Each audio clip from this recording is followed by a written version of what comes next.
In the ancient land of Kamba, where the sun kissed the golden dunes of the desert and the jungle's green canopy whispered secrets to the wind, there lay a village forgotten by time. Kamba was surrounded by vast landscapes of life and death, the mighty Jagori River teeming with crocodile spirits, the towering mountains of Ahosi where the gods were said to dwell, and the dense Nambo jungle, rumored to house both wonders and terrors. Kruma, a young warrior of Kamba, stood at the heart of this village, with destiny looming over him like a shadow. The village elder, Baba Mokan, had spoken of a prophecy, one whispered to the village by the ancestors on the night of the 3 moons. It foretold that when the rivers of Kamba ran dry and the skies turned red, a curse would befall the land. Only one of noble heart, whose courage surpassed their ambition, could seek out the spirit of Ocean, the river goddess, and restore balance. But the prophecy carried a hidden twist.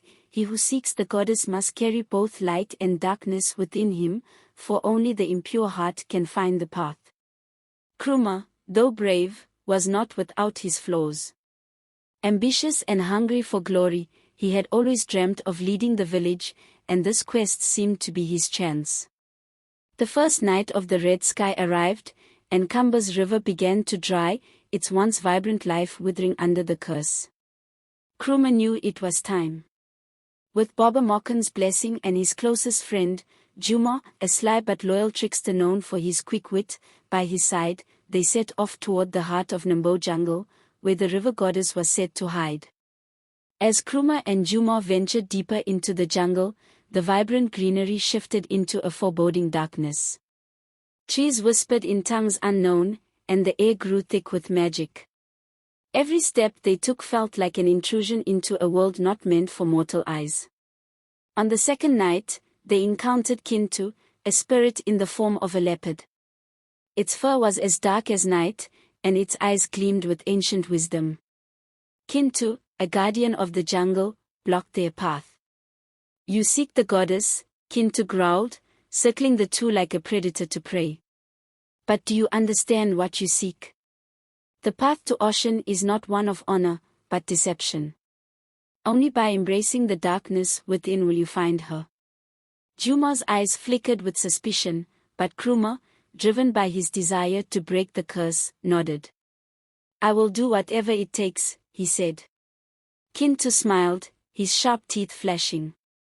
"Then you shall meet the 3 trials of the heart." The first trial led them to the edge of a ravine where the spirits of the forgotten dead wailed.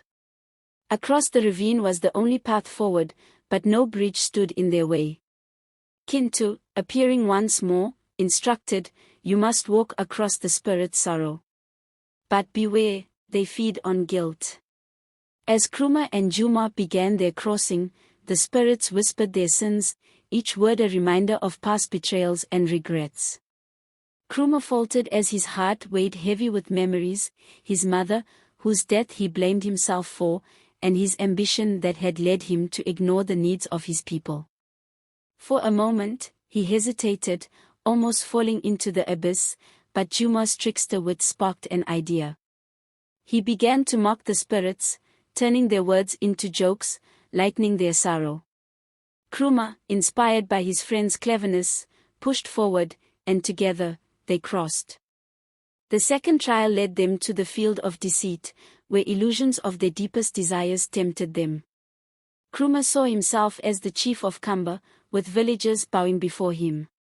But Juma saw something darker, a world where Kamba was in ruins, and only chaos reigned.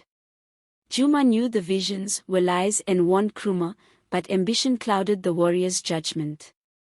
Just as Kruma reached out to touch his illusion, the earth beneath him began to crack, revealing a pit of snakes.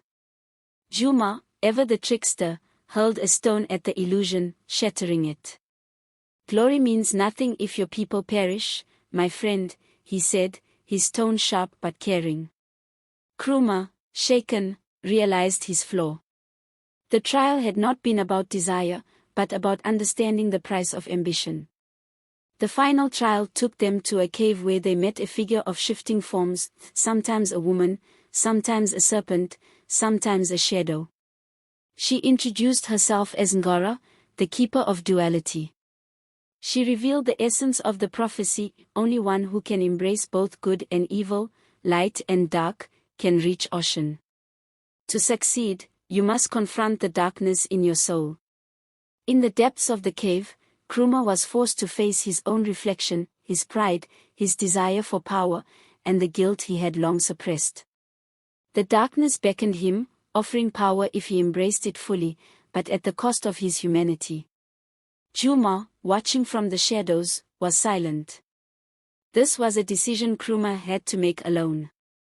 Kruma chose to walk a delicate path. He acknowledged the darkness within him but refused to let it consume him. This act of balance opened the way forward, and they found themselves at the foot of Ocean's sacred river, now bone dry. But as they approached, the goddess did not appear.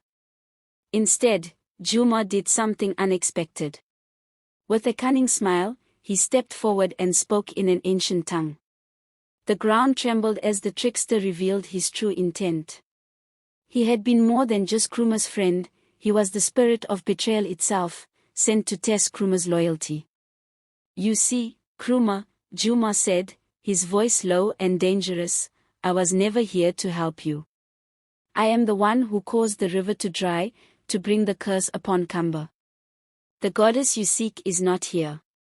She was never the answer. I am the final trial." Kruma's heart pounded. His friend had been both ally and enemy all along. Juma's betrayal struck deep, but Kruma, now wise from the trials, understood. He could not defeat Juma with strength, but with acceptance.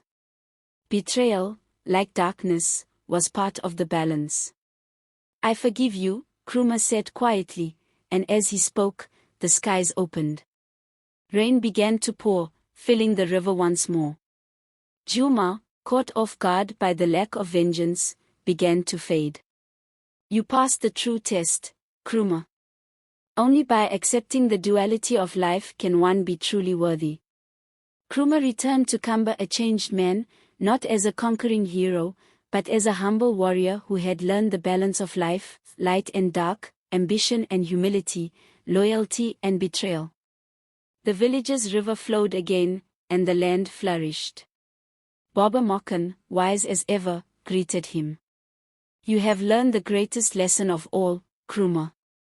The hero is not the one who seeks glory but the one who embraces all aspects of life, for in the shadows, there is light." And so, the legend of Kruma, the warrior who conquered himself, lived on, whispered through the winds of Kamba, a reminder that true power lies not in what we conquer, but in what we understand.